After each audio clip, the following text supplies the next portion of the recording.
but China is a pro-growth government, socialism with Chinese characteristics. They've been doing the communist stuff for a long time. They understand Leninism. But recently, in Russia and in China, we've seen a lot of reflection on wider history.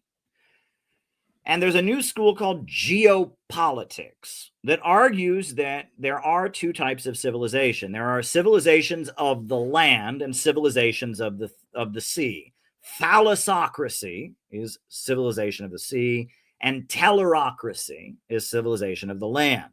And that it's a very subtle difference.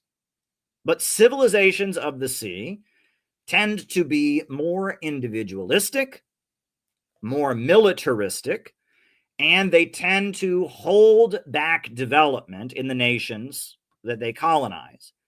Whereas civilizations and empires of the land, in order to stay intact, they must build roads and they must engage in development. That if you're building an empire on the sea, you have to hold back development and you just build a mighty navy to control the trade routes. If you're building an empire on the land, you have to build roads, you have to stabilize, you have to bring different ethnic groups together. And that as a result of geographic conditions, the empires that arose in Western Europe, the Roman Empire, the British Empire, American imperialism,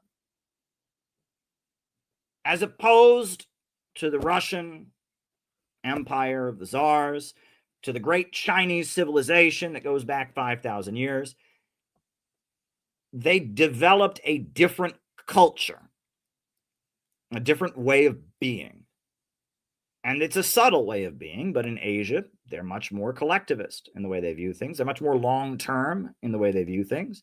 In the West, we're much more individualistic in the way we view things. We're much more short-term and short-term gain oriented in how we view things.